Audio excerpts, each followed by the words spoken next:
भारतीय संस्कृति कृतज्ञों की संस्कृति रही है और जब जब जिस जिस महापुरुष के अवदानों का पावन दिन उपस्थित होता है तो शिष्टों का ये आचरण है कि उन महापुरुषों के लिए यथावसर यथासाध्य कृतज्ञता ज्ञापन की जाती है। तो आज ये चातुर्मास व्रतानुष्ठान का मंच गोस्वामी तुलसीदास जी को अपने अनंत श्रद्धा सुमन समर्पित कर रहा है। गोस्वामी तुलसीदास जी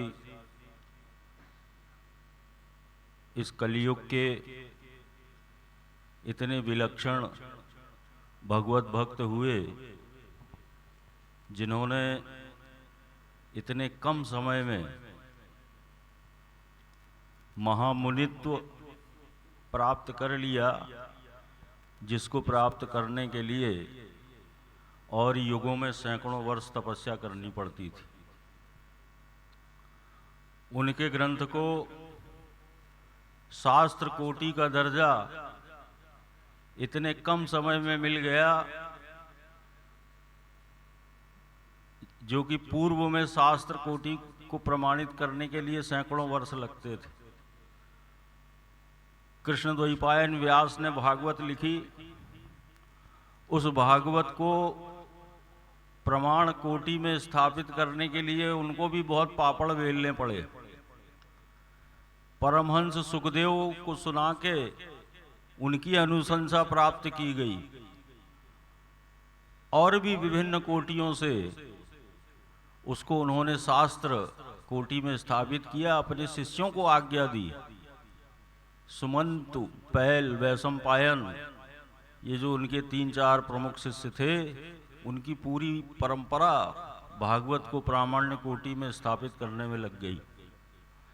आदि शंकराचार्य जी ने ब्रह्म सत्यम जगन मिथ्या नामक अपने सिद्धांत को वेदों से निकाला, उसको प्रमाण कोटि में स्थापित करने के लिए आज तक उनकी आचार्य परंपरा उस सिद्धांत का रक्षण कर रही है। ऐसा कुछ गोस्वामी तुलसीदास जी के साथ नहीं हुआ।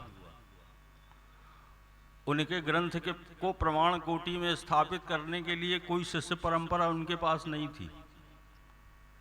सिर्फ भगवत भक्ति, भगवान का बल और कलयुग की जो विशेषता कि कलयुग के भक्त भगवान को सबसे ज़्यादा प्रिय हैं, तो उनके ग्रंथ को उनके रहते हुए ही जो प्रमाण, शास्त्र प्रमाण प्राप्त हुआ है इस पूरे भारत में, ये एक ऐसी अपूर्वता है जो इसके पहले कभी नहीं देखी गई।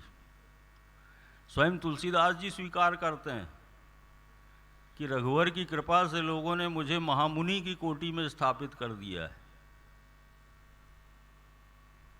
प्रमाण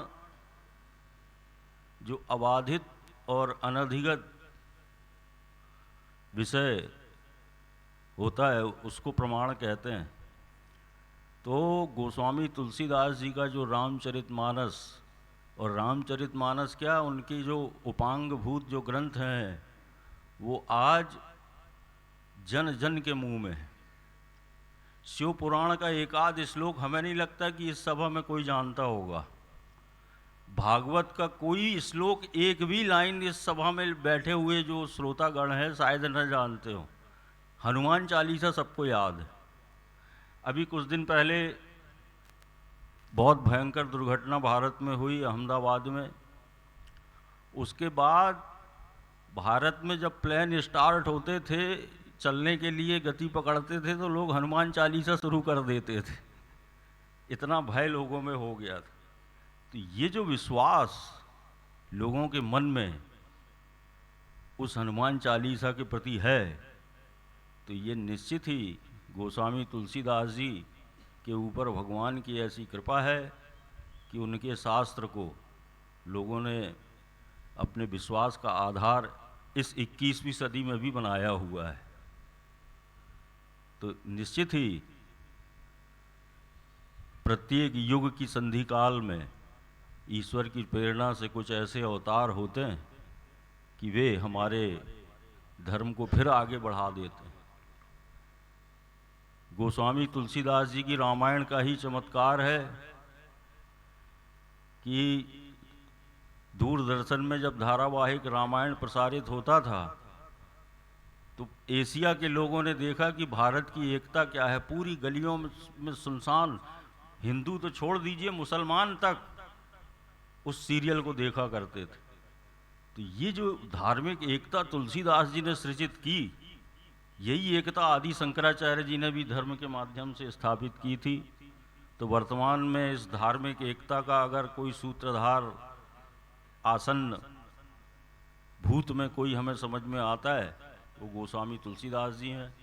और गोस्वामी तुलसीदास जी यद्यपि वैष्णव थे, लेकिन जिस अद्वैत को लेकर उन्होंने अपने ग्रंथ रामचरितमानस की रचना की, तो निश्चित ही आदि शंकराचार्य जी के अद्वैत सिद्धांत के बहुत बड़े पोषक गोस्वामी तुलसीदास जी थे।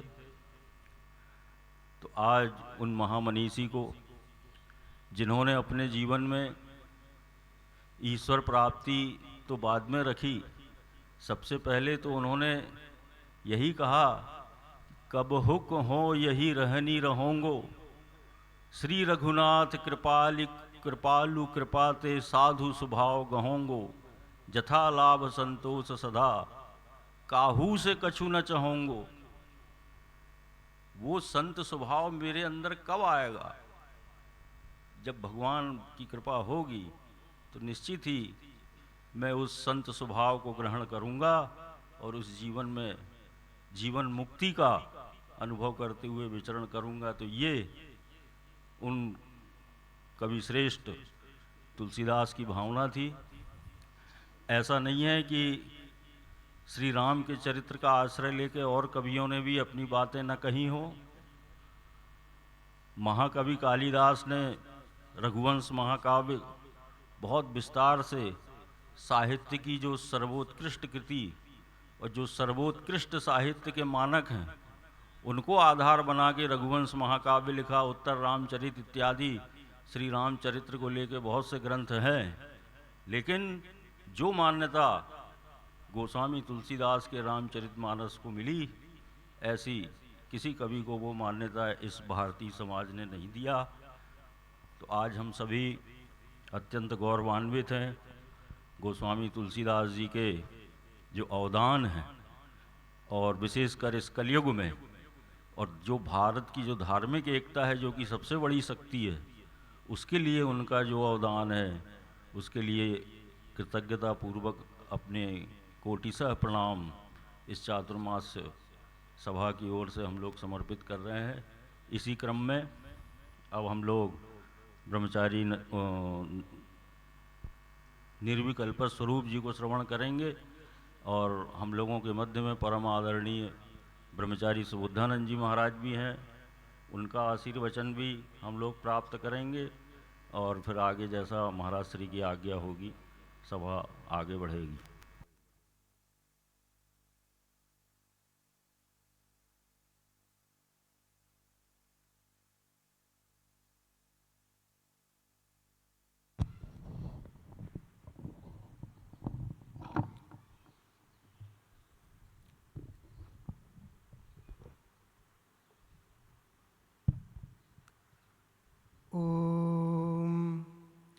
नमस्तस्मै गणेशाय ब्रह्मविद्याप्रदायिने यस्यागस्त्याय ते नाम विघ्नसागरशोषणे नारायणसमारम्भां शङ्कराचार्यमध्यमाम् अस्मदाचार्यपर्यन्तां वन्दे गुरुपरम्पराम्। श्री गिर गणेश गुरुभ्यो नमः। प्रातः स्मरणीय जगद्वंद्य पूज्य ब्रह्मलीन जगतगुरु शंकराचार्य जी भगवान के पावन श्री चरणों में अनंत कोटि प्रणाम। मंच पर विराजमान द्वारका शारदा पीठाधीश्वर जगतगुरु शंकराचार्य जी महाराज के पावन श्री चरणों में अनंत कोटि प्रणाम। पूज्य ब्रह्मचारी श्री सुबुद्धानंद जी महाराज के चरणों में प्रणाम। मंच पर विराजमान यति वृंद को ओम नमो नारायणाय। हमारे गुरु जी के सभी विरक्त शिष्यगण, हमारे गुरु भाई ब्रह्म विद्यानंद जी, ध्यानानंद जी, विमलानंद जी, हमारे ज्योतिष पीठ के पंडित जी, आचार्य जी, कथा व्यास जी, छात्रगण, देवियों, सज्जनों, आज श्रावण मास के शुक्ल पक्ष की द्वितीय तिथि है या सप्तमी तिथि है। इसी तिथि में आज से लगभग 525 वर्ष पूर्व तुलसीदास जी का प्राकट्य हुआ था। इसलिए आज तुलसी जयंती के रूप में इसको सभी भक्त लोग, सनातनी लोग मनाते हैं। संवत 1554 में चित्रकूट जिले के एक गांव में तुलसीदास जी का प्राकट्य हुआ था। उनके पिता का नाम आत्माराम दुबे था और माँ का नाम हुलसी देवी था। इनका जब जन्म हुआ तो एक तो ये अपनी माँ के गर्भ में 12 महीने रहे थे और इनका जन्म मूल नक्षत्र में हुआ और जन्म से ही इनका शरीर बड़ा छोटा सा नहीं था, बड़ा था। और जन्म के बाद ये रोए नहीं और इनके दांत भी निकले हुए थे। तो ये सब देखकर पहला शब्द इन्होंने कि राम अपने मुंह से निकाला था। अब बचपन में ही दुर्दैव वशात इनके माता पिता का सानिध्य इनको प्राप्त नहीं हुआ। इनके माता पिता का साया इन पर नहीं रहा, वो नहीं रहे। एक दासी ने इनका पालन पोषण किया। वो भी जब ये 5 वर्ष के हुए तब उसका भी देहांत हो गया। अब ये बालक अनाथ हो गया। तब भगवती पार्वती ने इनके आहार आदि की व्यवस्था करी और भगवान शंकर ने कृपा करके इनकी व्यवस्था करी। धीरे धीरे ये बालक बड़ा होता गया। एक नरहरिदास नाम के महात्मा थे, वो इनको मिले और वे बड़े ही भगवान राम के भक्त थे। तो शंकर जी की प्रेरणा से उन्होंने इस बालक को अपना लिया और उनके साथ ये रहने लगे। फिर इनका समय से यज्ञोपवीत संस्कार हुआ और वे इनको अपने साथ अयोध्या ले गए। और तुलसीदास जी का बचपन का नाम राम बोला था, क्योंकि सबसे पहले इनके मुख से राम शब्द निकला था। तो लोग इनको राम बोला, ए राम बोला, इधर आओ। इस प्रकार इनकी प्रसिद्धि राम बोला नाम से हुई। फिर जब बड़े हुए तब इनके गुरुजी ने इनको फिर तुलसीदास नाम दिया बाद में। अब ये जब थोड़े यज्ञोपवीत संस्कार आदि इनका हो गया तो इनको काशी में पढ़ने के लिए भेजा गया इनके गुरु द्वारा। तब विद्वानों ने इनको वेदाध्ययन करवाया। वेद वेदांग की शिक्षा इन्होंने प्राप्त करी और उसके बाद फिर उन्होंने गृहस्थाश्रम में प्रवेश किया। एक उच्च कुल की भारद्वाज गोत्र की कोई कन्या थी, उससे इनका विवाह हुआ। ये सरयू पारियण ब्राह्मण थे, ऐसा उल्लेख आता है तुलसीदास जी। अब उसके बाद ये भगवान की कथा करते थे। इनके गुरुजी जो थे वो भी कथा इनको सुनाते थे। फिर अयोध्या ले गए, सूकर क्षेत्र में ले गए, बार बार भगवान कथा सुनाते थे। मगर मन में तीव्र वैराग्य नहीं होने के कारण उस समय वो कथाएं उनके हृदय में बैठती नहीं थी। फिर समय बीतता गया। आजीविका की दृष्टि से पहले वे कथा करने लगे और गांव-गांव में भगवान के प्रति कथा करते करते प्रेम धीरे धीरे बढ़ रहा था। मगर पत्नी के प्रति इनकी आसक्ति ज़्यादा थी। इनका जब विवाह हुआ, विवाह के बाद एक बार उनके पति उनके पत्नी के रिश्तेदार जब उनकी पत्नी को उनके घर ले गए तब पत्नी से के वियोग में बड़े व्याकुल हो गए और घनघोर वर्षा काल में भी ये पत्नी से मिलने के लिए व्याकुल होकर चल पड़े और भयंकर बाढ़ थी। तो कहते हैं एक मुर्दे को पकड़कर वे नदी पार कर गए। पत्नी दूसरे मंजिल पर थी तो वहाँ एक सर्प लटक रहा था, उसको वो रस्सी समझकर उस पर चढ़ गए और जैसे ही खटखटाया पत्नी को पता चला तो उसने देखा कि अरे कैसे आ गए आप? तो कहा एक लकड़ी मिल गई, उसको पकड़ के आ गए और यहाँ रस्सी लगी थी उसको पकड़ के आ गए। बाहर देखा तो सांप लटक रहा था और वहाँ देखा तो मुर्दा पड़ा था। अरे राम राम राम राम, ये क्या कर दिया आपने? क्या वो मुर्दा था, उसको स्पर्श करो तो स्नान करना पड़ता और सांप को पकड़ के आप आ गए। तो उनकी पत्नी को लगा कि ये मेरे प्रेम नहीं आसक्ति थी। वो तो कहा मेरे प्रति इनकी इतनी ज़्यादा आसक्ति। तो उन्होंने ताना मारा और कहा कि मेरे इस हार्ड मार्च के शरीर में आपकी जितनी आसक्ति है, हे पतिदेव, इसमें से 1% भी यदि आपकी राम के चरणों में हो जाती तो आपका उद्धार हो जाता। ये बात उनके दिल में लग गई। बस बात लगनी चाहिए। तो भगवान की कृपा से वो बात ऐसी दिल में लगी, ऐसी चोट लगी पत्नी की बात, तभी से उन्होंने सब छोड़ दिया। वो छोड़ छाड़ के फिर आ गए, प्रयाग में आ गए और फिर वहाँ साधु वेश धारण कर लिया और कहा आप तो बस राम से ही प्रेम करेंगे। और फिर भगवान राम का भजन करने लगे, साधना जप तप करने लगे, काशी में भी रहने लगे। एक बार अब राम दर्शन की इतनी लालसा इनके हृदय में जागी, क्या करें। तो ये जब शौच करने के लिए जाते थे, पूरी काशी को शंकर जी का स्वरूप मानते थे, इसलिए काशी में शौच नहीं करते थे, उसकी सीमा के बाहर जाते थे शौच करने के लिए।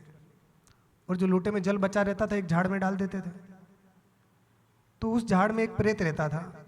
वो प्रेत समझा कि ये मुझे जल दे रहे हैं, प्रसन्न हो गया। बताओ तुलसीदास क्या चाहिए तुम्हें? तो उसने कहा मुझे तो भगवान राम के दर्शन चाहिए, वो करा सकते तो करा दो। उसने कहा भैया उनका दर्शन हम कहाँ करा दें, हम तो प्रेत हैं। उनका नाम भी ले लिया होता तो प्रेत नहीं बनते। तो कहा नहीं, हमको और कुछ नहीं चाहिए। तो कहा वो उनका पता जो बता सकते हैं, उनका पता हम बता सकते हैं। कहा बताओ कौन? तो क्या हनुमान जी महाराज। कि बताओ चलो। कि नहीं उनके पास हम नहीं जा सकते, भूत पिशाच निकट नहीं आवे, महावीर जब नाम सुनावे। हम तो उनसे दूर ही रहते हैं। कि आपको कैसे पता? कि हमें इसलिए पता है कि हम पहले से चेक कर लेते कि हनुमान जी कहाँ, वहाँ से हम भाग जाएं। इसलिए हमें पता रहता है कि वो कहाँ रहते हैं, वहाँ से हम दूर हो जाते हैं। कि बताओ कि तुम जब कथा करते हो तो तुम्हारी कथा में हनुमान जी सुनने आते हैं और वेश बता दिया कि सबसे पहले आ जाते हैं, सबसे अंत में जाते हैं, और ऐसा विचित्र वेश बनाकर आते हैं। शरीर उनका पूरा ऐसा एकदम बहुत ही विचित्र वेश बनाकर आते हैं, कोई पहचान ही नहीं सकता। कि उनके चरण पकड़ लो, राम जी के दर्शन हो जाएंगे। कहा ठीक है। अब तुलसीदास जी ने कथा पूरी हुई और सबसे लास्ट में जो जा रहा था एक वृद्ध व्यक्ति, उसके चरण पकड़ लिए गए। कहा कौन हो? अरे मैं आपको पहचान गया, आप हनुमान जी हैं। कहा ठीक है, बताओ क्या चाहिए? मुझे राम दर्शन करा दीजिए। हनुमान जी को दया आ गई। कहा ठीक है, चित्रकूट चले जाओ। तो हनुमान जी ने कहा कि वहाँ तो राम जी के दर्शन होंगे। तुलसीदास जी चित्रकूट आ गए और वहाँ भगवान का भजन करते रहे। और एक बार भगवान राम ने उनको दर्शन दिया, लक्ष्मण जी सहित, मगर वो पहचान नहीं पाए। घोड़े पर सवार होकर भगवान राम और लक्ष्मण आए थे, मगर उनको पहचान नहीं पाए। हनुमान जी ने कहा क्यों, राम दर्शन कर लिया? कहा नहीं महाराज, नहीं किया। आए तो थे। कब? कि वो 2 राजकुमार आए थे। हाँ, बड़े सुंदर तो थे, मगर मैं पहचान नहीं पाया।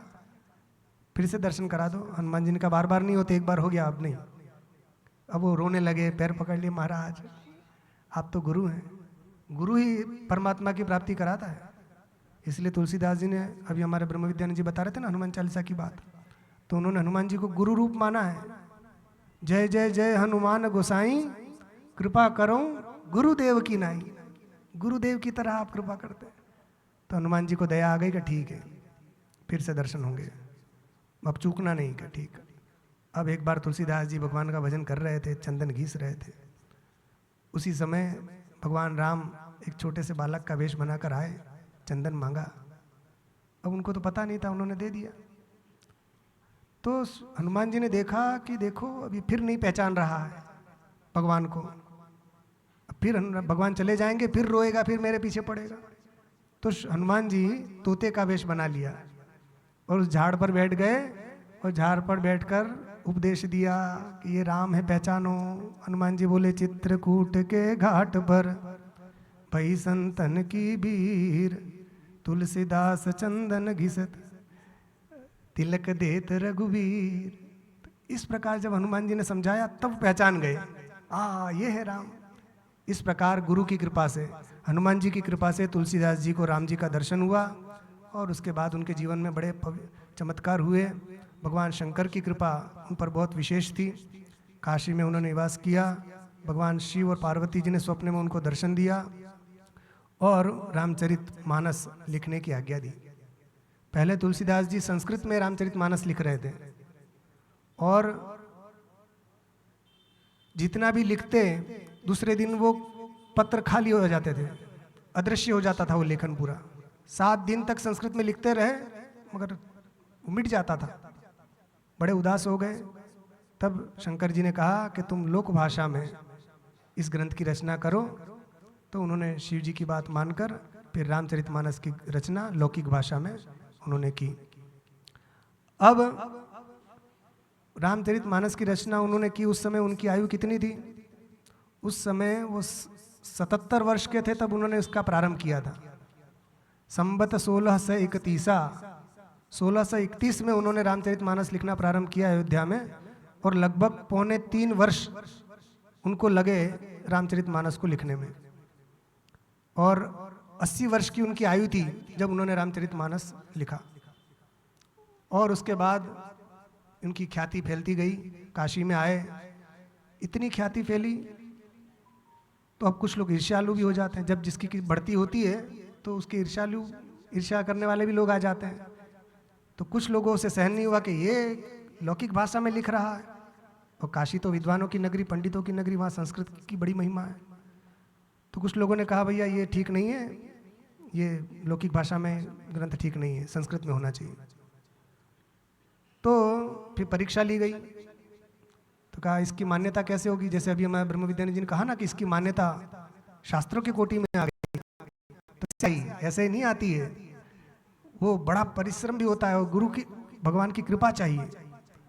तो ऐसे ही विद्वानों ने उनके ग्रंथ को, उस समय के जो बड़े मूर्धन्य विद्वान थे मधुसूदन सरस्वती जी, उनके पास वो ग्रंथ भेजा और कहा कि आप बताइए ये प्रामाणिक ग्रंथ है कि नहीं। तो मधुसूदन सरस्वती जी ने उस ग्रंथ का अवलोकन किया और उन्होंने अपनी सम्मति, अपनी प्रशस्ति उन्होंने एक श्लोक के रूप में लिख के दे दी। उसमें लिखा था कि आनंद कानने यस्मिन जंगमस्तुलसी तरुः कविता मंजरी भाति राम भ्रमर भूषिता। ये जो आनंद कानन है, आनंद वन, ये क्या है? काशी का ही नाम है, आनंद कानन। इस आनंद वन में ये जो तुलसीदास है कौन है? जंगमस्त तुलसी तरुः, ये चलता फिरता तुलसी का पौधा है। और इसकी जो कविता है, इस कविता रूपी मंजरी में राम रूपी भंवरा हमेशा मंडराता रहता है। ये जब उन्होंने लिखा, अब विद्वान व्यक्ति कुछ कह दे तो उसकी बात प्रमाणिक मानी जाती है। तो बहुत सारे विद्वान मधुसूदन जी की बात मानकर उन्होंने इसको स्वीकार कर लिया। फिर भी कुछ लगे रहे कि नहीं, उन्होंने कह दिया तो क्या हुआ, हम बात नहीं मानेंगे। ये तो काशी शंकर जी की नगरी है, जब तक शंकर जी प्रमाणित नहीं करेंगे तब तक बात मान्य नहीं होगी। तो क्या करें? शंकर जी से पूछो, विश्वनाथ जी से पूछो। कहा ठीक है चलो। तो विश्वनाथ जी के पास गए और वहां जाकर क्या किया, सारे ग्रंथ, वेद शास्त्र आदि जितने ग्रंथ थे उन सबसे नीचे तो मानस रख दी और सब ग्रंथ उसके ऊपर रख दिए और भगवान से प्रार्थना करी कि आप निर्णय दीजिए। और कपाट बंद हो गए। और दूसरे दिन ब्रह्म मुहूर्त में सबके देखते हुए जब वो कपाट खोले गए तो वहाँ पर रामचरितमानस जो सबसे नीचे रखा गया था वो सब ग्रंथों के ऊपर आ गया। और जब उसको खोल के देखा तो उसमें भगवान शंकर के हस्ताक्षर थे उसमें लिखा था सत्यम शिवम सुंदरम, और पूरे मंदिर में वो आवाज गूंज रही थी, सत्यम शिवम सुंदरम। अर्थात ये ग्रंथ में जो बात लिखी है वो सत्य है, शिव है मतलब कल्याणकारी है, और सुंदर है, मनोरम है। इसीलिए रामचरितमानस की चौपाई जब सुनते हैं या गाते हैं तो कितना आनंद आता है। जब शंकर जी ने प्रमाणित किया तो सब लोगों ने उसको स्वीकार कर लिया। फिर उसके बाद उन्होंने रामलीला का प्रारंभ तुलसीदास जी ने किया था, नाटक का, लीलाएं होती थी काशी में। और इस प्रकार उन्होंने दूसरे भी विनय पत्रिका आदि ग्रंथ लिखे। एक बार उनके हाथ में पीड़ा हो गई, वायु प्रकोप हो गया, तो हनुमान जी की आराधना की, हनुमान बाहुक नाम का ग्रंथ उन्होंने बनाया, और हनुमान जी की कृपा से वो रोग उनका ठीक हुआ। इस प्रकार बड़े अद्भुत अद्भुत कार्य उन्होंने किए, और 126 वर्ष तक वे इस पृथ्वी पर रहे। 1654, 64, 74, 80, 54 में उनका प्राकट्य हुआ था ना, 64, 74 और 80, हाँ 1680, संवत 1680 में काशी में ही उन्होंने भगवान राम का स्मरण करते करते अपना ये भौतिक कलेवर का त्याग किया। इन 126 वर्ष की आयु में उन्होंने बड़े अद्भुत कार्य किए, पूरे भारत का पैदल भ्रमण भी किया, कैलाश भी गए, वो मानसरोवर भी गए, इसका भी उल्लेख आता है। और बड़े उस समय शैवों में और वैष्णवों में ये बड़ा मतभेद चलता था। उन्होंने अपने रामचरितमानस के माध्यम से ये दूरियां मिटा दी। रामचरितमानस में सबसे पहले शिव चरित्र का वर्णन किया उन्होंने। आज आप सुन रहे थे हमारे व्यास जी से, पांडे जी से, शिव जी की बारात चल रही ना, मानस में भी सबसे पहले शिव चरित्र सुन लिखा का वर्णन है, उसके बाद रामचरित्र बाद में वर्णन आता है। भरद्वाज जी को याज्ञवल्क्य जी सुना रहे हैं, तो पहले शिव चरित्र सुनाया, तो उन्होंने पूछा भैया हम राम कथा सुनने के लिए बैठे हैं, आप शिव चरित्र सुना रहे हो, क्यों ऐसा किया? तो वो बोले कि प्रथम ही में कही शिव चरित, बूझा मर्म तुम्हार, सुचि सेवक तुम राम के, रहित समस्त विकार। तो ये हरिहर में एकता होनी चाहिए, और भगवान शंकर की कृपा से ही तुलसीदास जी ने रामचरितमानस की रचना की है, और वे मानस में भी लिखते हैं। उन्होंने कहा कि सपने हूँ साचे हूँ मोह पर, जो हर गोरी पसाऊ, तो फुर हो जो लिखूं स भाषा भनिति प्रभाव। यदि स्वप्न में भी हरिहर पार्वती माँ और शंकर जी की कृपा मुझ पर हो, तो मैंने जो इसमें लिखा है वो सब स्फुर हो जाए, अर्थात वो सत्य हो जाए। तो इस प्रकार भगवान शंकर की कृपा से उन्होंने इस ग्रंथ की रचना की, और सारे भारत को फिर से एक सूत्र में बांटने का काम किया। उनके जीवन के विषय में बोलने के लिए और भी बहुत सारी बातें हैं, मगर केवल संक्षेप में हमने आपको उनके जीवन जाह्नवी का थोड़ा सा अवगाहन आपको कराया। तो आज ही के दिन वो प्रकट हुए थे, तो उनकी स्मृति हम सबके हृदय में बनी रहे, और उन्होंने जो भगवान राम की भक्ति की धारा, नई जो गंगा, एक गंगा लाए भागीरथ जी, भगीरथ लाए, और ये दूसरी रामचरितमानस रूपी गंगा ये तुलसीदास जी लाए। तो इस गंगा में सबको अवगाहन करना चाहिए, और अपने तन मन आदि सबको पवित्र करना चाहिए।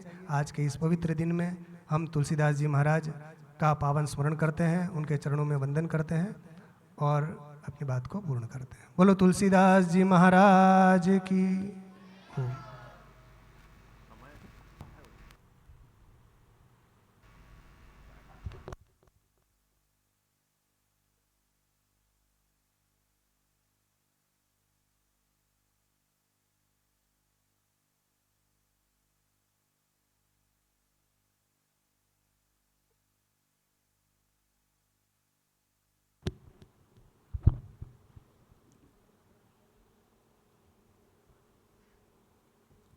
ओम वंदे गुरुपदद्वंद्वम अवांग मनसगोचरम रक्तशुक्लप्रभामिश्रम अतर्क्यं त्रयपुरं महः तद्दिव्यमव्ययं धाम सारस्वतमुपास्महे यत्प्रसादात् प्रलीयन्ते मोहान्धतमसश्चटाः।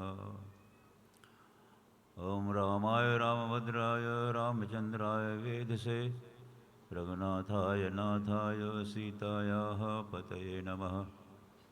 ॐ उद्भवस्थितिसंहारकारिणीं क्लेशहारिणीं सर्वश्रेयस्करीं सीतां नतोऽहं रामवल्लभाम् अतुलितबलधामं शरणशैलावदेहं तनुजवनकृशानं ज्ञानिनामग्रगण्यं सकलगुणनिधानं वानराणामधीशं रघुवरदूतं वातजातं नमामि। श्रीराम जय जय राम।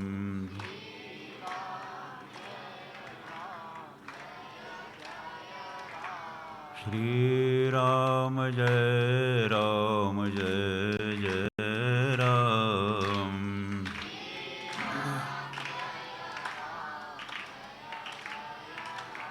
श्रीराम जय जय राम।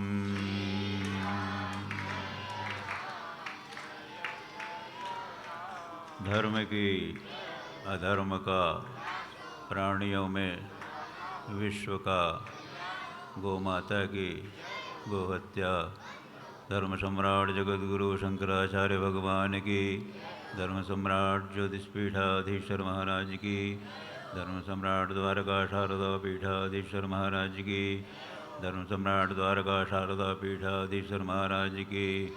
हर हर महादेव। पूज्य आचार्य वर्य के छत्र छाया में बैठकर हम लोग सब पवित्र श्रावण मास में सत्संग कर रहे हैं।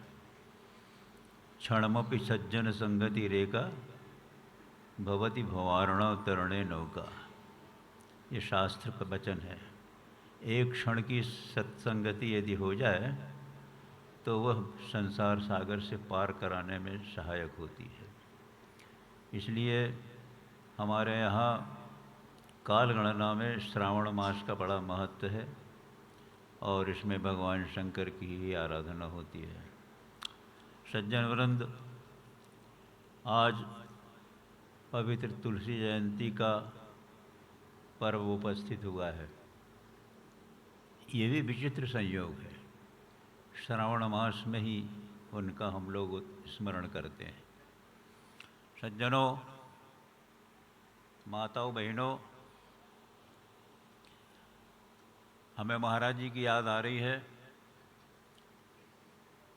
अंग्रेज शासकों ने पूछा, तुमने घर क्यों छोड़ा है? महाराज जी ने कहा था, हमने भगवान राम के चरित्र का स्मरण करते हुए उनकी रामचरितमानस का आधार लेकर के घर छोड़ा है। इसलिए आज हमारा भारत स्वतंत्र हो, ये हम चाहते हैं। ये महाराज जी के शब्द थे। हमको हमारे घर के आसपास के लोगों ने बताया, महाराज जी बाल्यावस्था से ही रामचरितमानस का प्रवचन घर में करते थे और यही मंत्र बोलते थे, श्री राम जय जय राम। सज्जनों, आज के संदर्भ में यदि हम रामचरितमानस को देखें तो वर्षों से क्या, सैकड़ों वर्षों से रामायण में प्रवचन करते लोग आ रहे हैं, सब कुछ हो रहा है। परंतु आज के संदर्भ में जो मार्मिक बात रामचरितमानस में है, दो शब्दों में है।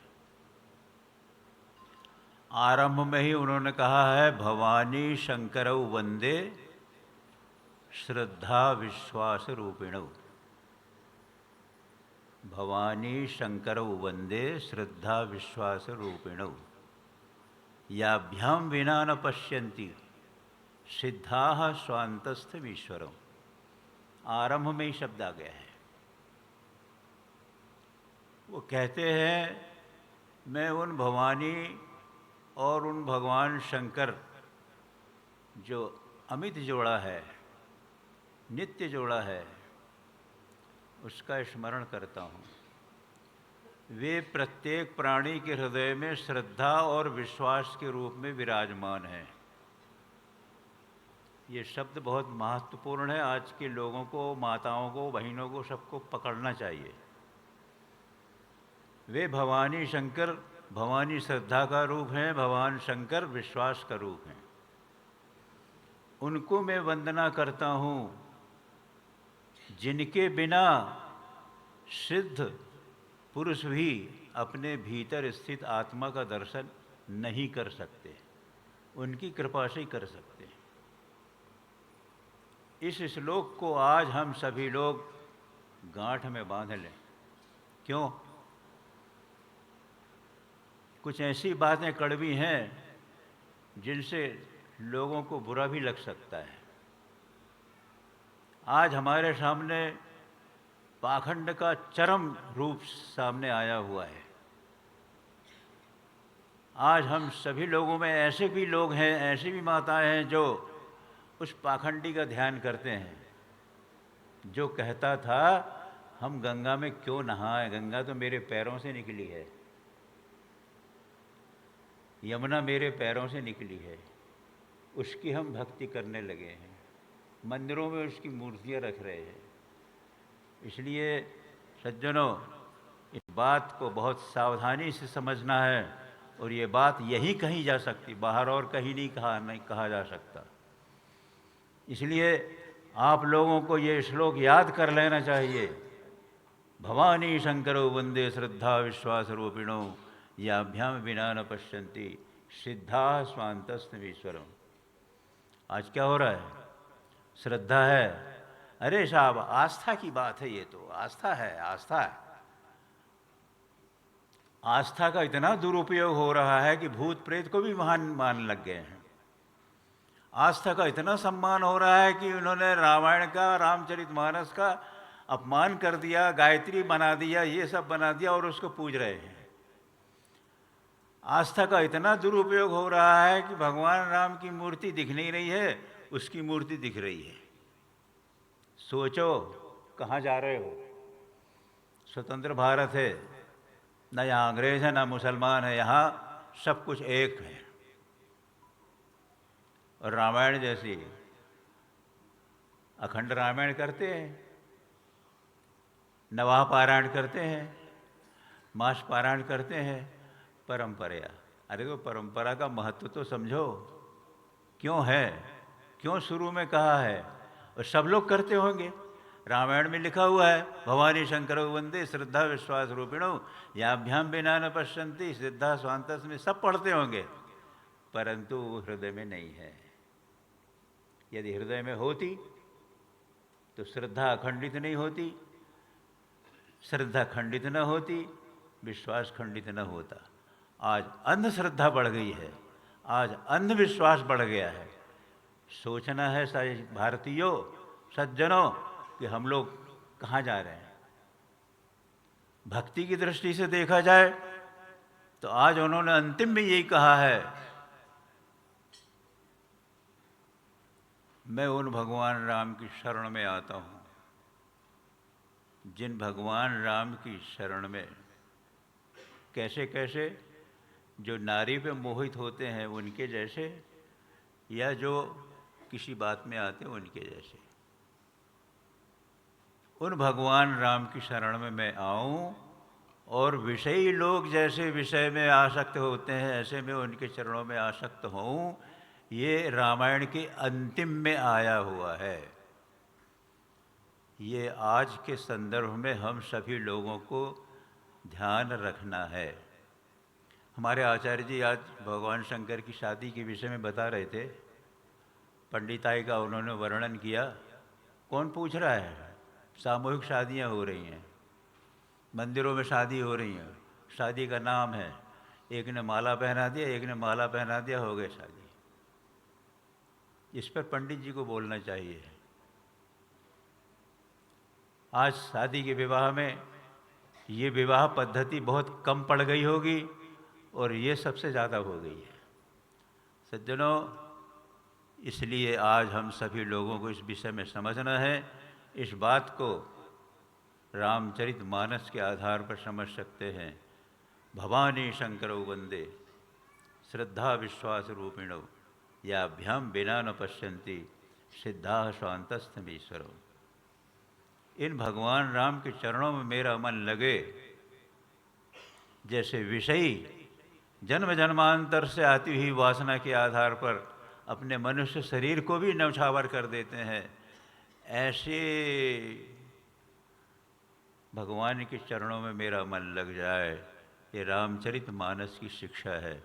बोलिए गोस्वामी तुलसीदास जी महाराज की जय। जगत गुरु शंकराचार्य भगवान की जय।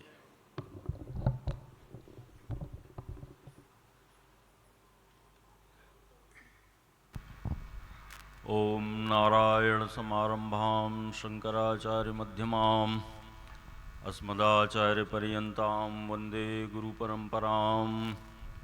अनंत श्री विभूषित जगद्गुरु श्रीमदाद्य शंकराचार्य भगवत्पाद स्थापित मर्यादा पोषण परायणाः परापर विद्या विद्योतितान्तःकरणाः गोमती तीरवासिनः पश्चिमां नायद्वारका शारदापीठाधीश्वराः अनंत श्री विभूषित जगद्गुरु शंकराचार्य श्री सदानंद सरस्वती स्वामी वर्याः विजयन्ते तराम। धर्म की अधर्म का, प्राणियों में विश्व का, गोमाता की गोहत्या, धर्म सम्राट जगद्गुरु शंकराचार्य भगवान की, धर्म सम्राट द्वारका शारदा पीठाधीश्वर महाराज की, जगदम्बा महारानी की। हर हर महादेव। ओम कल्याणानां निधानं कलिमलमथनं पावनं पावनानां पाथेयं येन मुमुक्षुः सपदि परपदप्राप्तये प्रस्थितस्य विश्रामस्थानमेकं कविवरवचसां जीवनं सज्जनानां बीजं धर्मद्रुमस्य प्रभवतु भवतां भूतये राम नाम। श्रीराम जय जय राम। श्रीराम जय जय राम। श्रीराम जय जय राम।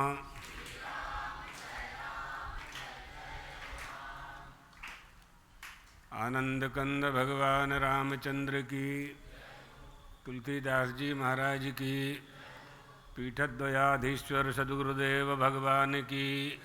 हर हर महा। मंचस्थ अतिवृंद, विद्वद्वृंद, ब्रह्मचारी जी, देवियों, सज्जनों, तुलसीदास जी महाराज के संबंध में जितना सुना जाना चाहिए था, जो आवश्यक था, वो सब सुन चुके हैं। हमारी भारतीय संस्कृति में जब भारत देश के किसी अस्तित्व पर खतरा मंडराता है, उसके पहले ही कोई न कोई महापुरुष अवतरित होकर के हमारे देश, धर्म और राष्ट्र और सनातनीय परंपरा की रक्षा करता है। उसी क्रम में हम तुलसीदास जी महाराज को प्रथम पंक्ति में पाते हैं। जैसा ब्रह्म विद्यानंद जी ने कहा कि उनकी परंपरा क्या थी। तमाम महापुरुषों ने, आचार्यों ने अपनी परंपरा का प्रणयन किया। तुलसीदास जी महाराज ने परंपरा का प्रणयन क्यों नहीं किया? इसलिए नहीं किया कि जितने भी भगवान के भक्त थे वही उनकी परंपरा में थे, वही सब उनकी परंपरा में, वो परंपरा विद्यमान थी, उस परंपरा की उन्होंने रक्षा की। अलग से कुछ नहीं उन्होंने। नाना पुराण निगमागम सम्मतम यत, वेद पुराण शास्त्रों का जो निचोड़ है ना, वो सब रामचरितमानस में उन्होंने स्थापित करके ऐसी अक्षुण्ण परंपरा हमें प्रदान की कि आज भी कितने वर्ष हो गए, 450-500 वर्ष के बाद भी पूरे देश में आज तुलसी जयंती मनाई जा रही है। और अखंड रामायण का पाठ लाखों की संख्या में श्रावण मास में पूरे देश में होते हैं। पूरे विश्व में सबसे अधिक कथा कही जाने वाली कथा और सुनी जाने वाली कथा राम कथा है, और सब में रामचरितमानस का ही सबसे ज़्यादा आश्रय लेते हैं लोग, कथाकार। ये ऐसा मानस का बीज उन्होंने बोया कि भूत ये राम नामों को सिद्ध किया उन्होंने। वो राम का नाम प्राणी मात्र का कल्याण करे, ये हनुमान जी महाराज ने कहा। हनुमान जी महाराज ने प्रार्थना करते हुए कहा कि जो राम का नाम है वो प्राणी मात्र का कल्याण करे। उसी परमात्मा श्री राम के गुणों का गान, उनकी लीला, उनके चरित्र का अवगाहन तुलसीदास जी महाराज ने रामचरितमानस में किया। जो प्राणी मात्र के कल्याण की निधि है, कल्याणानाम निधानम, कल्याण की निधि है, वो निधि को उन्होंने रामचरितमानस में स्थापित किया, प्रत्येक मनुष्य के मानस में स्थापित किया, प्रत्येक मनुष्य की वाणी में स्थापित किया, प्रत्येक मनुष्य की कर्णेंद्रिय में स्थापित किया। कितनी मधुरता के साथ निर्विकल्प जी बता रहे थे कि रामायण का जब गायन होता है तो लोग ठिठक जाते हैं सुनने के लिए, और कई तरह की लय, बहुत सी लयों में रामचरितमानस को गाया जाता है, अति विचित्र से विचित्र। तो राम कथा सुंदर करतारी, संशय विहंग उड़ावन हारी, ये किसने कहा है? ये तुलसीदास जी महाराज ने ही कहा है, उन्होंने ही कहा है। जैसे ताली बजाने से पक्षी उड़ जाते हैं, इसी तरह से राम कथा का श्रवण करने वाले, राम कथा करने वाले सब दोषों से मुक्त हो जाया करते हैं, संशय नष्ट हो जाया करते हैं। मनुष्य का संशय ही उसके लिए सबसे ज़्यादा दुख प्रदान करता है। जो भ्रम है, जो भ्रांति है, जो संशय है, वही सबसे ज़्यादा जीवन में दुख प्रदान करता है। संदेह पैदा हो गया, बड़े बड़े घर बर्बाद हो जाते हैं। संदेह के कारण ही सत्य वस्तु का ज्ञान नहीं प्राप्त कर पाते हैं, सत्य को जान नहीं पाते हैं, और संदेह में पड़ कर के ही अपना जीवन बर्बाद कर लेते हैं और दूसरों का बर्बाद कर देते हैं। बड़ी हानि होती है इसमें। संशय विहंग उड़ावन हारी, परमात्मा श्री राम की ऐसी कथा, ऐसे चरित्रों का वर्णन तुलसीदास जी महाराज ने किया जिनका वर्णन कोई नहीं कर सकता। उनके किए हुए वर्णन का वर्णन करना कठिन है। लोग समझते हैं कि राम कथा, रामायण बहुत सरल है। एक एक चौपाई का जब आप अर्थ लगाने जाएंगे और उसका सैद्धांतिक अर्थ जब करेंगे, उसके लक्ष्यार्थ को पकड़ेंगे, तो आप पाएंगे कि राम कथा में तो वह सब है जो वेदों में, पुराणों में, वेदांग में है, वो सब रामचरितमानस में विद्यमान है। ऐसे तुलसीदास जी महाराज ने क्या कहा? पैरों का क्या उपयोग है? आपके पैर किस लिए बनाए गए हैं? हमारे सद्गुरुदेव भगवान गुरुजी कहा करते थे, इन पैरों से चल करके हमें कहाँ जाना है? ये पैर हमको कहाँ ले जाते हैं? चरण राम तीरथ चली जाही। ये चरण भगवान ने पैर इसलिए बनाए हैं कि आओ परमहंसी गंगा, आओ कथा सुनो। इसलिए चरणों का क्या है? तुम्हारे चरणों का उपयोग क्या है? हाथी भी चलता है, चींटी भी चलती है, पक्षी भी उड़ता है, मछली भी तैरती है। आपकी विशेषता क्या है?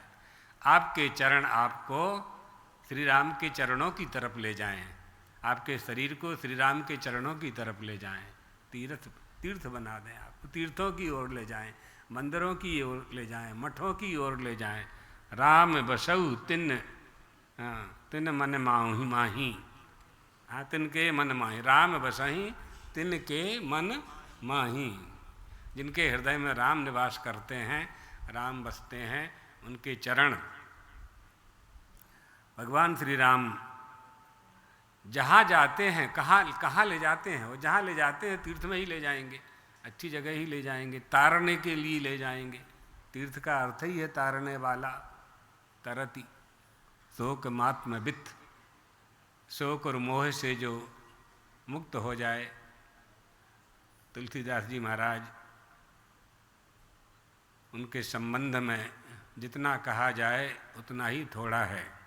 उनकी ही कथा है, उनकी ही कथा है कि भगवान श्री राम ने धनुष उठा लिया, प्रत्यंचा भी चढ़ा, धनुष उठा दिया और वो टूट भी गया, सहज में ही टूट गया, बहुत प्रयास नहीं करना पड़ा।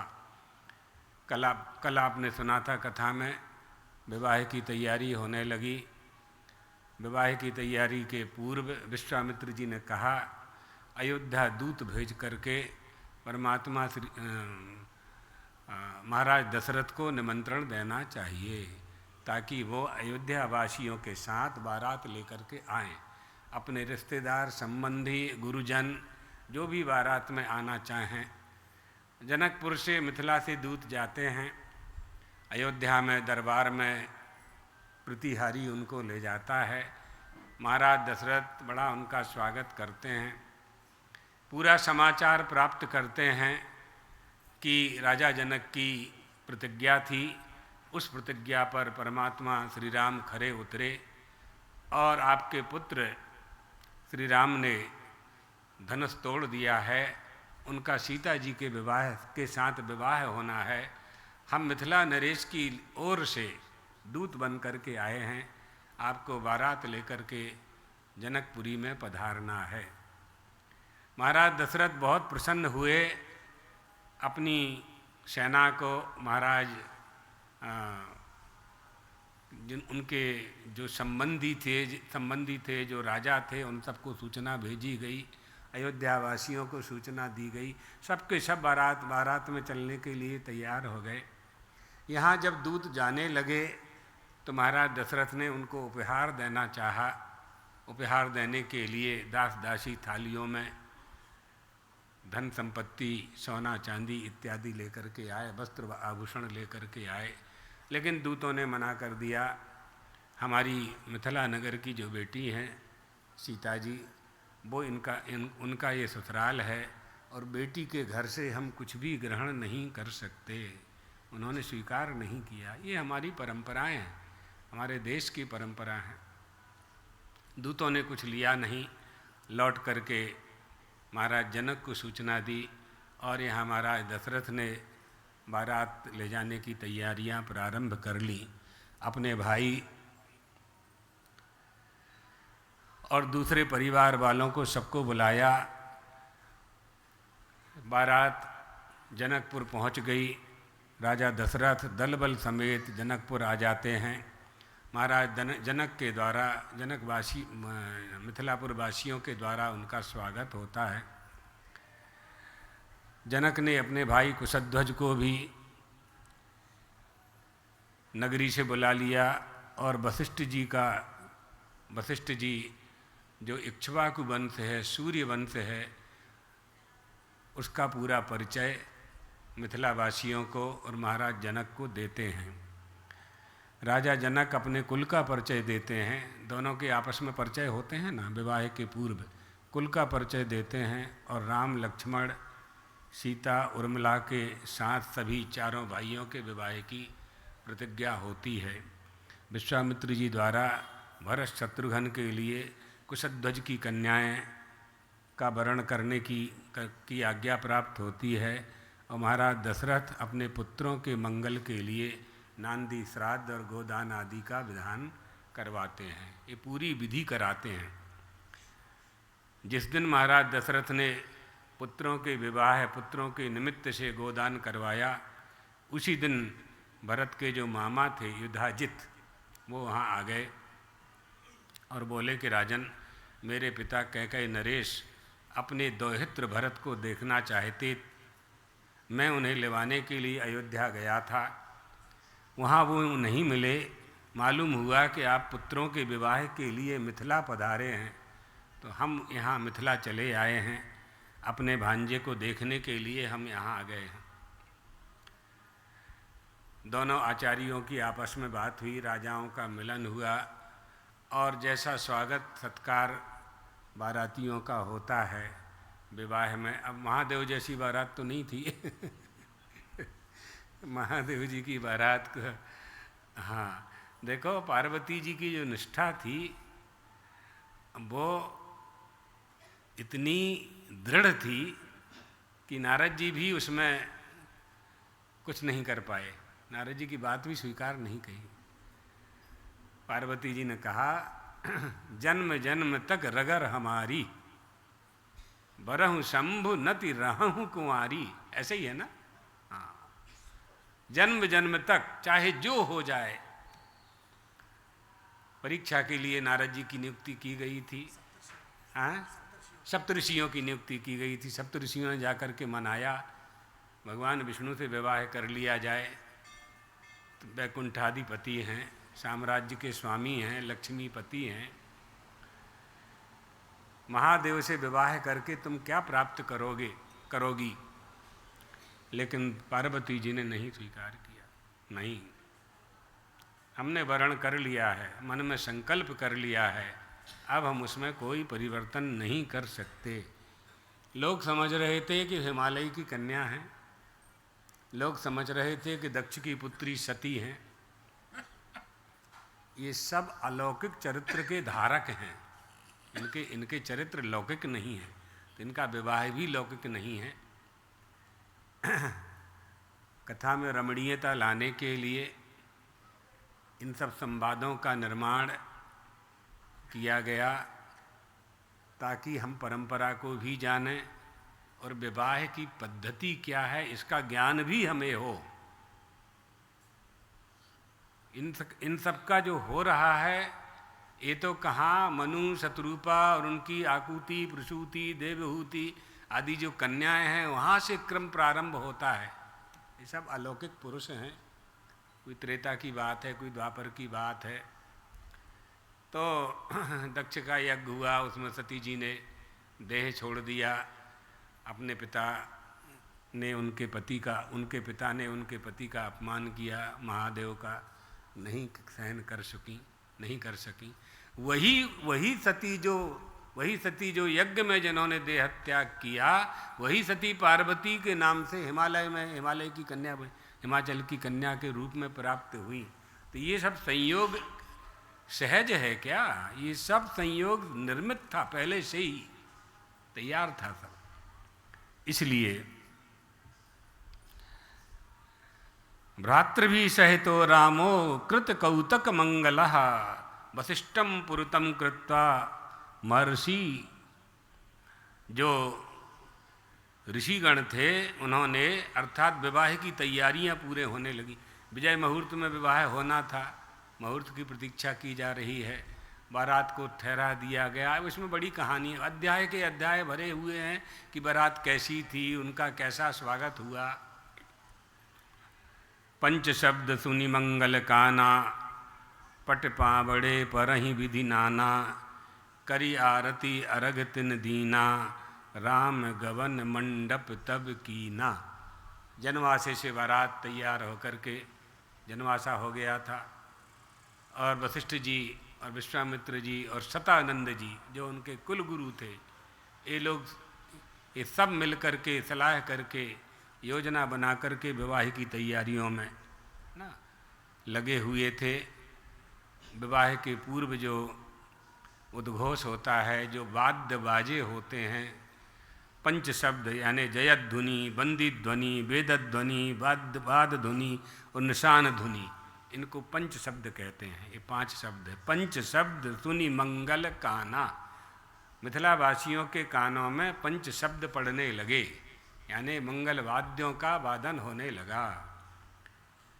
प्रातःकाल नित्य कर्म से निवृत्त होकर महाराज दशरथ ऋषियों को आगे करके विवाह के योग्य विजय नामक मुहूर्त आने पर दूल्हे के अनुरूप वेशभूषा से अलंकृत हुए चारों भाइयों को लेकर के यज्ञ मंडप में प्रवेश करते हैं। राजा जनक ने श्री राम के चरणों का पाद प्रक्षालन किया, पांव धोए।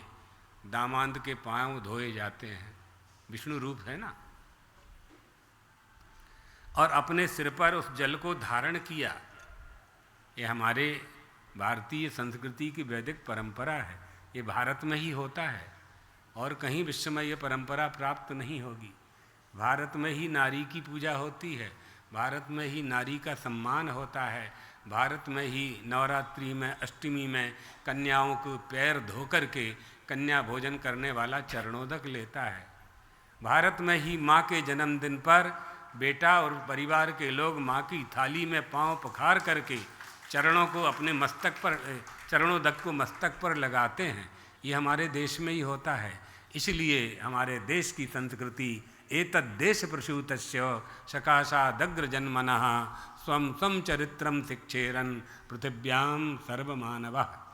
पृथ्वी के सारे मनुष्य, पृथ्वी के सारे लोग निवास करने वाले, धरती पर निवास करने वाले भारतीय संस्कृति का अनुकरण करते हैं। हमारी संस्कृति ये स्वीकार करती है, यत्र नार्यस्तु पूज्यन्ते रमन्ते तत्र देवता। जहाँ नारी की पूजा होती है वहाँ देवता निवास करते हैं। हमारी संस्कृति में देवता की पूजा होती है, वृक्षों की पूजा होती है, पत्थर की पूजा होती है। हम पत्थर में परमात्मा की पूजा करते हैं, वृक्ष में परमात्मा की पूजा करते हैं, पीपल में परमात्मा की पूजा करते हैं, तुलसी में परमात्मा की पूजा करते हैं, देवी की पूजा करते हैं। जो 5 वृक्ष हैं, जो हमारे 5 वृक्ष कुल वृक्ष हैं, इन सब के साथ, इनके साथ धर्म जुड़ा हुआ है, देवत्व इनमें विद्यमान है और पर्यावरण की सुरक्षा भी इनसे होती है कि कुल वृक्षों को काटा नहीं जा सकता। कुल वृक्ष बना दिया माने अब आप काट नहीं सकते।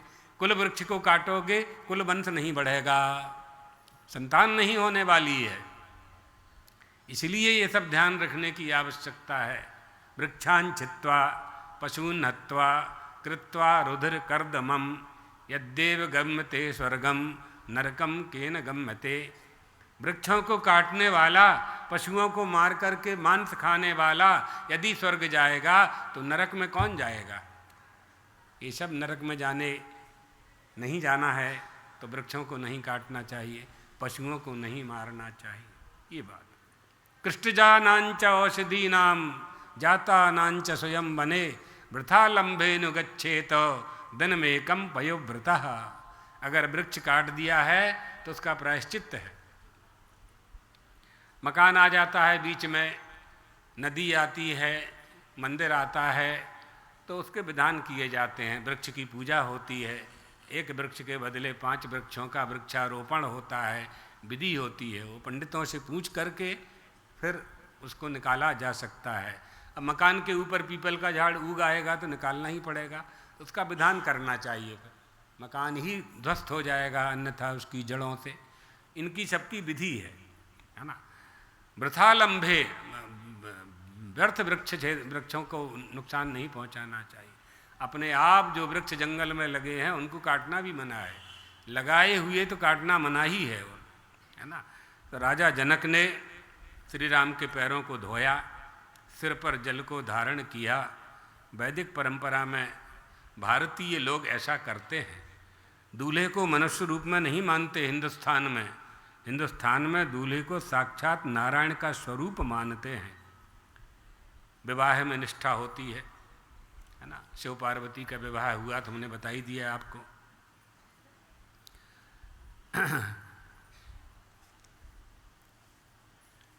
संकल्प होता है। समूह में जो विवाह होते हैं उनमें पूरी विधि नहीं हो पाती है और एक दूसरे में विवाह नहीं करना चाहिए। हमारे यहाँ कुंडली मिलाई जाती है, सगोत्रीय में विवाह नहीं होता है। ऐसे सब बहुत से नियम हैं और इन नियम में सुख है और शांति है। विवाह क्यों करते हैं आप? भोजन बनाने के लिए किसी लड़की को लाते हो 500 किलोमीटर से आप? नहीं, भोजन बनवाना उद्देश्य नहीं है।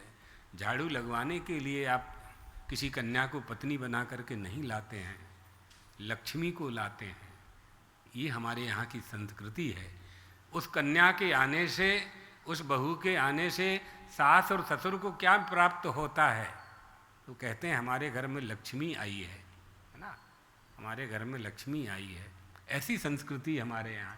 कहा भी जाता है जब संकल्प होता है विवाह का, तो लिखा है इसमें श्रीधर रूपिणी, श्रीधर स्वरूपिणे तुभ्यम वराय आदि आदि संकल्प होते हैं।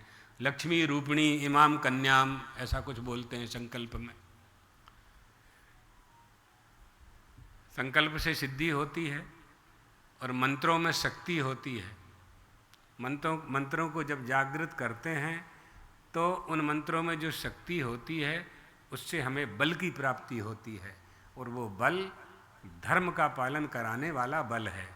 हम धर्म का पालन करते हैं कि ये हमारी पत्नी है, पत्नी सोचती है हमारे पति हैं। हाँ, अभी बता रहे थे ना, पत्नी को धर्म पत्नी क्यों कहते हैं? क्योंकि धर्म का आश्रय लेकर के ही अग्नि को साक्षी, अग्नि धर्म है, अग्नि देवता साक्षात धर्म स्वरूप हैं, अग्नि को साक्षी करके ही हमने उसको पत्नी बनाया है। ये कोर्ट मैरिज, लव मैरिज वाली बात नहीं है। सीधे सीधे मंडप के नीचे सबके सामने सैकड़ों लोग लेकर के बारात जाती है। चोरी से विवाह नहीं होता हमारी संस्कृति में। सबके सामने विवाह होता है, अग्नि को साक्षी बनाया जाता है। ब्राह्मण वेद मंत्र पढ़ते हैं, पौराणिक मंत्र पढ़ते हैं, जहाँ जिसका अधिकार है उसके अनुसार विवाह संपन्न होता है। ऐसा संकल्प करते हैं। तो और दूसरा अर्थ, साधारण अर्थ यह भी है कि जो पत्नी अपने पति को धर्म के मार्ग पर चलावे। पत्नी कहने से बात पूरी हो जाती है, पर धर्म पत्नी से परिचय क्यों देते हो आप लोग? हम लोगों के पास लाते हैं, दूल्हा दुल्हन आते हैं तो वो बताने वाला कहता है ये इनकी धर्म पत्नी है। अरे पत्नी कहने से तो काम हो रहा है, धर्म पत्नी क्यों जोड़ रहे हो? ये बात समझनी चाहिए ना। यही अर्थ है कि अग्नि साक्षी करके, अग्नि देवता के सामने, वेद मंत्रों के सामने, पंचों के सामने धर्म की शपथ खा करके संकल्प सहित इस कन्या का विवाह इनके साथ हुआ है। ये धर्म स्वरूपिणी है। और दूसरा अर्थ जो हम बता रहे हैं वो ये कि वह पत्नी पति को धर्म के मार्ग पर चलाती है। अगर पति सुरापान करने लगता है, मदिरापान करने लगता है, पत्नी को रोकना चाहिए, धर्म के मार्ग पर चलाना चाहिए अपने पति को। सिगरेट पीता है, बीड़ी पीता है, तम्बाकू खाता है, रोको उसको। मानेगा, तुम्हारी नहीं मानेगा तो किसकी मानेगा? मानेगा, निश्चित रूप से मानेगा। मनाने का संकल्प शुद्ध होना चाहिए। इसलिए उसको धर्म पत्नी कहते हैं। और भी अर्थ हैं, अभी वहाँ नहीं जाते हैं। पाणी ग्रहण का विधान माने हाथ मिलाना। अब देखो ऐसे भी पाश्चात्य संस्कृति में हाथ मिलाते हैं, है ना। हमारे यहाँ ऐसा नहीं है। हमारे यहाँ पाणी ग्रहण के दिन ही हाथ मिलाया जाता है, बस। यही देश, ये भारत देश है। कॉलेज में, स्कूल में बच्चे बच्चियाँ, लड़के लड़की, अब तो अलग अलग कॉलेज हो गए, पहले तो एक ही स्कूल में सब पढ़ते थे। कुछ स्कूलों में अभी भी एक साथ पढ़ते हैं, लड़के लड़की दोनों एक साथ ही एक क्लास में बैठते हैं। कई बार आपस में हाथ मिला लेते हैं, बात करते हैं, सहज में ही हाथ पे हाथ पटक देते हैं, लेकिन वो पति पत्नी नहीं होते हैं। वो लड़के लड़की युवावस्था प्राप्त हो जाने पर भी पति पत्नी नहीं कहलाते कभी, लेकिन यहाँ पति पत्नी कहलाते हैं, क्योंकि अग्नि को साक्षी करके संकल्प के साथ हाथ मिलाया जा रहा है। एष धर्म सनातनः, ये सनातन धर्म है। परिपीडन होता है इसमें। अर्थात वशिष्ठ जी ने कहा, महाराज जनक से कहा राजन, और महाराज दशरथ से कहा अपने पुत्रों के साथ कन्यादान करने वाले आपकी प्रतीक्षा कर रहे हैं। इस कार्य में दानकर्ता और दानदाता दोनों की उपस्थिति आवश्यक है। आप विवाह के समय शुभ कर्मों का अनुष्ठान करके उन्हें बुलाइए और कन्यादान रूपी धर्म का पालन कीजिए। जनक ने कहा, मेरी कन्याएं मांगलिक संस्कार के लिए विवाह वेदी पर उपस्थित हो चुकी हैं। मैं आपकी ही प्रतीक्षा कर रहा था, आप आएँ और विवाह का जो क्रम है वो प्रारंभ कराएं। सभी लोग यज्ञशाला में आ जाते हैं। राजा जनक ने वशिष्ठ जी से कहा, ऋषिवर, आप श्री राम का विवाह संपन्न कराइए। वशिष्ठ जी ने विश्वामित्र और शतानंद की सहायता से यज्ञ वेदियों का निर्माण करके गंध पुष्प आदि से यज्ञ वेदियों का पूजन करके अग्नि की लकड़ियां बुला करके चारों ओर बिछा करके पल्लव बिछा करके वेद मंत्रों का उच्चारण करते हुए विधि पूर्वक पहले अग्नि की स्थापना की, उसमें आहुतियाँ दी, हवन किया। इसके बाद वस्त्राभूषणों से सुसज्जित सीता जी को वहाँ लाया गया और श्री राम के सामने बैठकर जनक जी ने कहा, कन्यादान का संकल्प किया। हे राम, यह मेरी पुत्री सीता है जो आज से तुम्हारी पत्नी होने वाली है। तुम इसे स्वीकार करो और इसका हाथ अपने हाथ में ले लो। यह परम पतिव्रता, महान सौभाग्यवती और छाया की भांति तुम्हारे साथ पीछे पीछे चलने वाली होगी। हाँ, अब अब्रवीत जन को राजा कौसल्या नंदवर्धनम इयम सीता मम सुता सह धर्मचरी तवो, सह धर्मचरी तवो। तुम्हारे साथ साथ रहेगी, जैसे तुम्हारे साथ साथ तुम्हारी छाया चलती है, ऐसी ही मेरी बेटी तुम्हारे साथ साथ चलेगी। इयम सीता मम सुता, ये मेरी बिटिया है। मैं आज तुम्हें सौंप रहा हूँ। प्रतीक्ष चैनाम भद्रंते पाणिम गृहिणीश्च पाणिना पतिव्रता महाभागा छाये वानुगता सदा, छाये वानुगता सदा, हमेशा छाया के जैसे आपके साथ चले, परम पतिव्रता होगी। ऐसा कह करके महाराज जनक ने राम के हाथ में आमंत्रित अभिमंत्रित संकल्प का जल छोड़ दिया। देवताओं ने फूलों की वर्षा की, ऋषियों ने साधु साधु कह कर के फूल बरसाए, देवताओं ने नगाड़े बजाए। इस प्रकार संकल्प के साथ महाराज दशरथ ने अपनी सीता का कन्यादान कर दिया।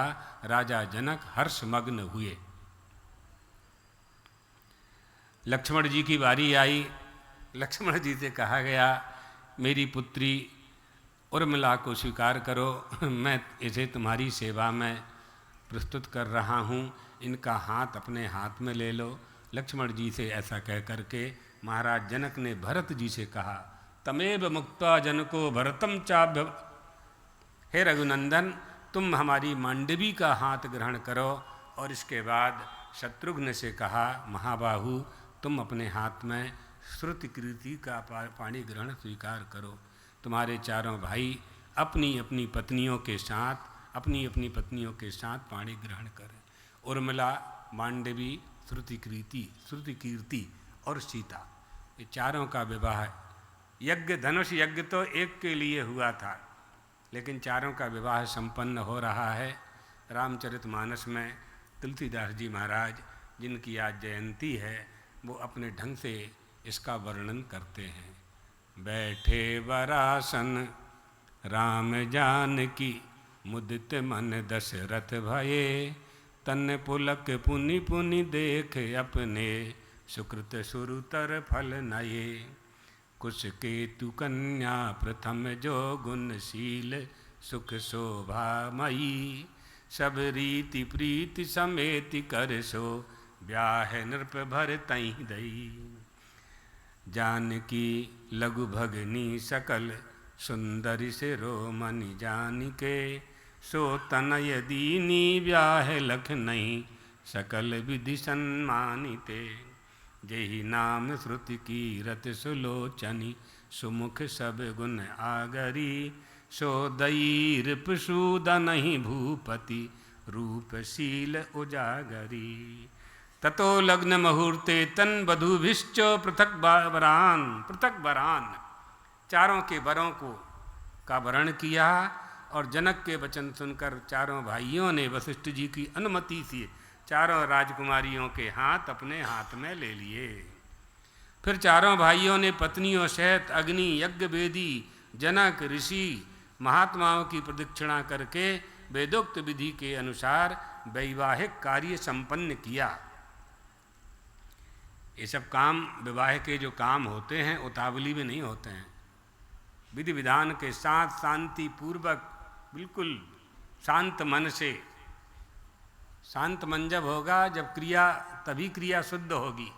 क्रिया की शुद्धि होनी चाहिए, द्रव्य की शुद्धि होनी चाहिए, मन की शुद्धि होनी चाहिए, धन की शुद्धि होनी चाहिए, तन की शुद्धि होनी चाहिए। सनातन धर्म आचार विचार पर बल देता है। क्रिया बाद में, पहले विचार आचार होना चाहिए।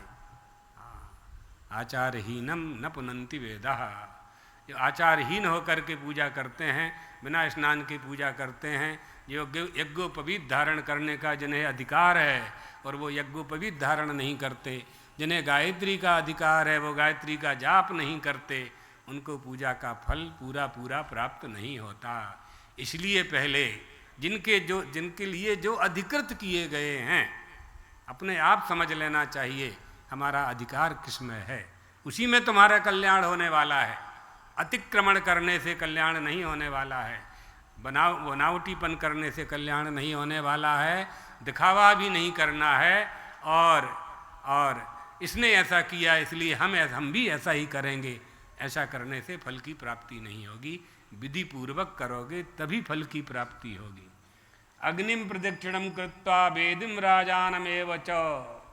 अग्नि की प्रदक्षिणा विधि पूर्वक की गई। हाँ, प्रमुदित मुनहि भावरी फेरी, नेग सहित सब रीति निभेरी।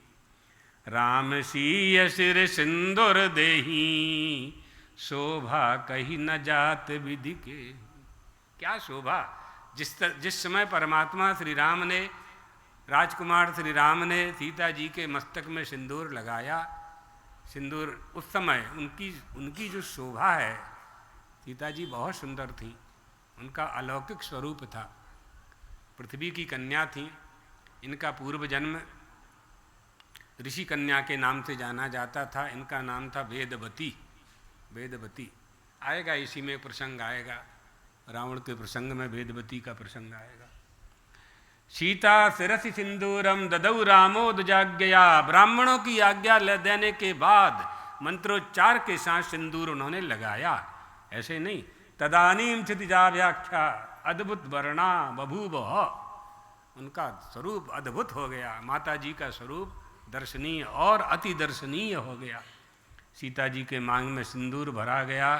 उस समय सीता जी की शोभा अकथनीय। आकाश से फूलों की वर्षा होने लगी, दुंदुभियों की गंभीर ध्वनि हुई, शंखद ध्वनि हुई, अप्सराएं नाचने लगीं, गंधर्व भी मधुर गीत गाने लगे। उत्सव के बीच में महातेजस्वी राजकुमारों ने अग्नि की प्रदक्षिणा करके पत्नियों को स्वीकार किया और विवाह संस्कार संपन्न हुए। चारों भाई अपनी अपनी पत्नियों के साथ विधि पूर्वक सभी देवी देवताओं का स्मरण करते हुए माता पिता को प्रणाम करते हैं, ऋषियों को प्रणाम करते हैं, ब्राह्मणों को प्रणाम करते हैं, गौ माता को प्रणाम करते हैं और जनवासी की ओर प्रस्थान करते हैं। आज देवादिदेव महादेव का भी विवाह हो गया, परमात्मा श्री राम का भी विवाह हो गया। इस विवाह में परमात्मा महादेव जी श्री राम के विवाह से प्रसन्न होते हैं। महादेव के 15 नेत्र हैं, 5 सिर हैं ना, पंचवक्त्रम त्रिनेत्रम, तो उनके 15 नेत्र हैं। सब 5 सिर में 10 नेत्र होना चाहिए, लेकिन महादेव के 3 नेत्र, एक नेत्र दिखाई नहीं पड़ता लेकिन होता है, वो कभी कभी प्रकट होता है। वो कल प्रकट करेंगे। कल हम महादेव जी ने अपने 15 नेत्रों को आज सफल माना। कब सफल माना? श्री राम के विवाह में सफल माना। श्री राम के विवाह में सफल माना। सुर से नभ अरु बहुत उछाहू, विदिते डेबड़ लोचन लाहू। राम ही चितब सुरेश सुजाना, गौतम श्राप परम हित माना। शंकर राम रूप अनुरागे, नयन पंचदश अति प्रिय लागे। इनका अर्थ कल बताएंगे। श्री राम जय जय राम। जय जय राम। श्री राम जय राम जय जय राम। श्री राम जय राम जय जय राम। श्री राम जय राम जय जय राम। श्री राम जय राम जय जय राम। द्वारकाधीश भगवान की जय हो। आनंद कंद भगवान रामचंद्र की जय हो। सीता रामचंद्र भगवान की जय हो। हर हर महादेव।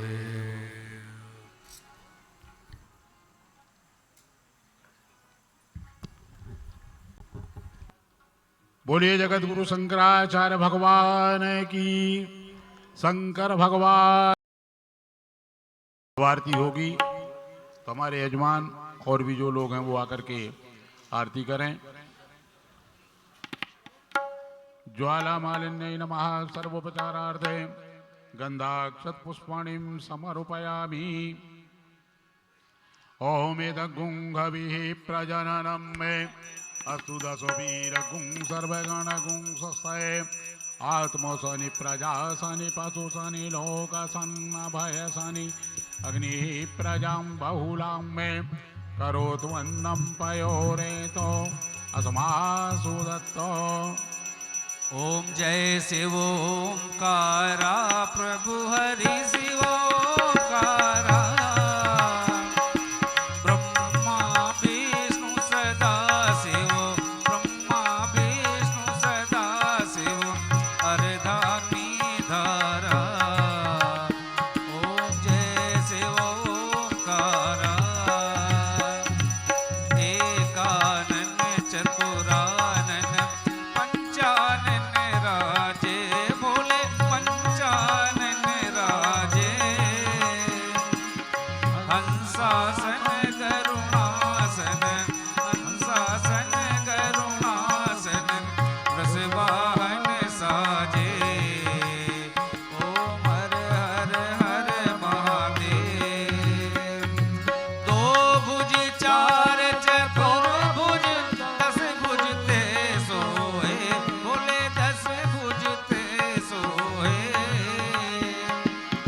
तीनों रूप निरखता बोले जिसका रूप निरखता प्रभु बन मन मोहे। ओम हर हर हर महादेव। अक्षमाला वनमाला मुनमाला धारी बोले मुनमाला धारी। चंदन मृग मद सोहे चंदन मृग मद सोहे बोले शुभकारी। ओम हर हर हर महादेव। श्वेतांबर पीतांबर बाघांबर अंगे बोले बाघांबर अंगे। ब्रह्मादिक सनकादिक ब्रह्मादिक सनकादिक भूतादिक संगे। ओम हर हर हर महादेव। करके माधिक मंडल चाक्र त्रिशूल धरता बोले चाक्र त्रिशूल धरता। जग करता जग भरता सुख करता दुख हरता जग पालन करता। ओम हर हर हर महादेव। ब्रह्मा विष्णु सदा शिव जानत अविवेका बोले जानत अविवेका। प्रणवाक्षर के मध्य ओम का अक्षर